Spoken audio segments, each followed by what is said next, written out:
Do you know what time it is? Time to die.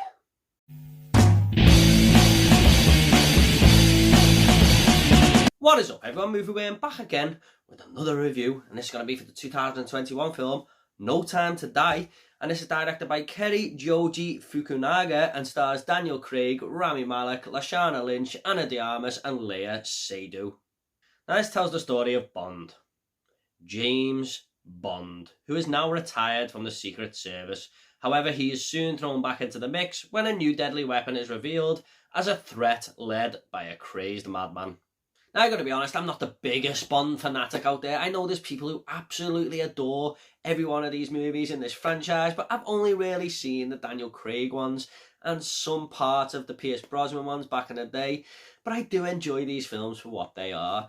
But I was a little bit more excited for No Time to Die more than any other Bond movie in the past. I just thought, going by the trailers, it looked like it had a lot more oomph in there. It looked really well made. And the fact that it was delayed a few times because of the pandemic may have played a big part in that. But boy, was that wait worth it. First off, I really got into the story here. I like the fact that No Time to Die connects to most of the other Daniel Craig movies, most notably Spectre, but also brings a fresh new story to the table and does its own thing at the same time there. The writing here is really well thought out as well. I really liked how all the dots started to connect as the runtime went on. It's a really, really well thought out story. It's not just your typical thrown together action film. There's a lot of care and effort gone into this. Even the action scenes play a real part here in the story. It's not just Bond getting caught up in things for the sake of it. They all seem to move the story along. Now, it's usually pieces of dialogue that do that in most movies, but here, the action scenes count for quite a lot of it as well. By the way, speaking of these scenes, there are some incredible moments in No Time to Die here.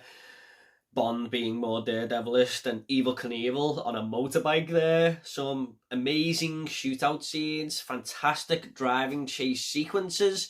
I mean, coolness just oozes out of them. They all felt fresh and brand new every time you seen one of them. I had a grin from ear to ear each time an action scene came on. I was just sitting there, in my cinema seat, looking at the screen there, and just thinking to myself, this is why I love cinema.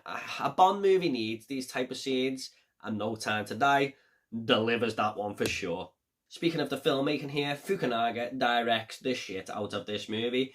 There are so many beautiful looking shots here, camera pans, overheads, fucking cameras spiraling around the screen.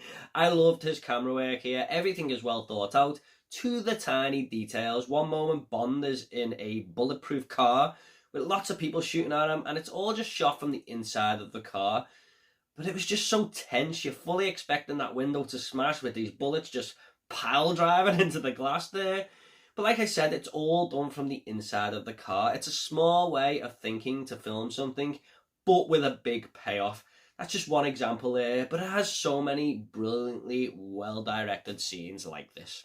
Daniel Craig is awesome as ever in this film. I think he's a really good Bond. I mean, I know I haven't seen all the franchise to compare him to other Bonds, but what I see as him as the character, I thought he'd done a pretty good job as Bond, and it's no exception here. You already know he's going to put a good performance in anyway, don't you? I don't know too many people who dislike him as Bond, which is saying something, to be honest. Even the fanatics who love the franchise. But there were so many great side characters here too, and Lashana Lynch as the new 00.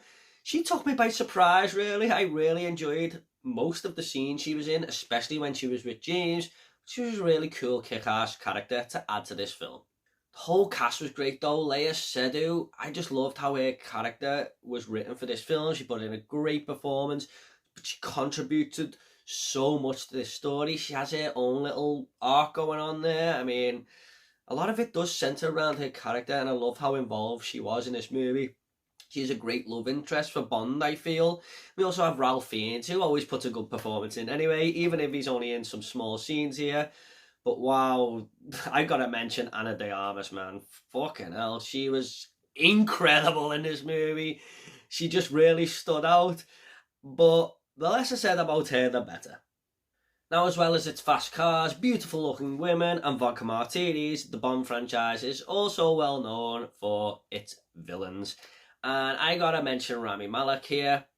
because I don't think that he's going to go quite down that memorable Bond villain path, unfortunately.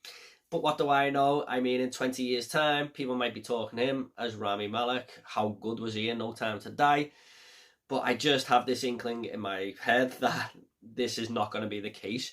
And it's nothing to do with his performance, because I thought he was fantastic in this movie. In fact, he was probably my favourite character next to Bond. But he's hardly got any screen time, and that's the problem. I mean, we only really see most of him in the third act, and that's why I don't think he's going to be remembered as a great Bond villain, unfortunately. I mean, I just wish they used him a little bit more, especially for this movie's runtime. 2 hours 45 minutes there. It just feels like a missed opportunity. I feel like he should have been in the movie a little longer, and when he does come into the film properly, just felt a little too late. Speaking of 2 hours and 45 minutes, this is in fact the longest Bond movie made to date. But I'm glad to report that it doesn't feel like that at all. I mean, I was always enjoying myself in this movie. I was entertained from start to finish. Something was always happening. Something different was always coming along. Twists and turns along the way in the story. I mean, it was just such a joy to watch. It really was. I didn't even want it to end. I didn't. Even though it was quite a long film. I've seen 90-minute movies that seemed way longer of a drag than this did. Look, I don't know how diehard Bond fanatics are going to react to this movie compared to me. Although they might think I'm loving this movie a little bit too much from the review. But I'm kind of the same with Star Wars. I think Episode 7 is in fact the best Star Wars movie. Films are subjective, aren't they? But, you know, maybe a lot of them Bond fanatics will love this film as well. But I'm just going from what I see with my own eyes. And if you've got the slightest interest in seeing this movie, just by the trailers, or, you know, you're like me and you've only seen Daniel Craig films, but you're enjoying them, I would 100% recommend this movie, because it's just an enjoyable experience. It's something that doesn't come along very often, where you just can't stop thinking about it for days on end. And I don't really have too many complaints with this film, apart from Rami Malek not being given more screen time and some humour not landing. I mean, it does sometimes, but there are times where I was thinking, oh, really? But that's a minor nitpick. I mean, it's a really well-made film, and I don't have too many complaints. As a side note, I've just got a feeling that there are a lot of throwbacks in this movie to Bond fans in general. Now, I know I haven't seen all these films, but I do know of a lot of famous scenes, and even I noticed the little nods here and there. So if you're a massive Bond fan, I do feel like there's going to be a few Easter eggs in this movie for you. I'm just going to go ahead and rate this movie now. I'm going to give No Time to Die a 9 out of 10. This is definitely one of my favourite movies of the year, and it's on par, if not better, than Casino Royale for me, going by the Daniel Craig Bond movies. And speaking of Daniel Craig, I salute you, sir. You have been excellent as Bond. Okay, at the end of these reviews, I always like to leave a little fun fact. Now, a fun fact on No Time to Die is that reportedly Daniel Craig picked Ana de Armas to play Paloma in this movie himself after working with her on the set of Knives Out. And what a choice it was. Okay, guys, I hope you all enjoyed this review. Please consider subscribing to this channel. Got a lot more reviews coming, lots more videos, and if you want to comment about No Time to Die or Bond in general, leave it down below and reply to every single one of you, I promise. Take it all easy, guys. I'll see you on the next video.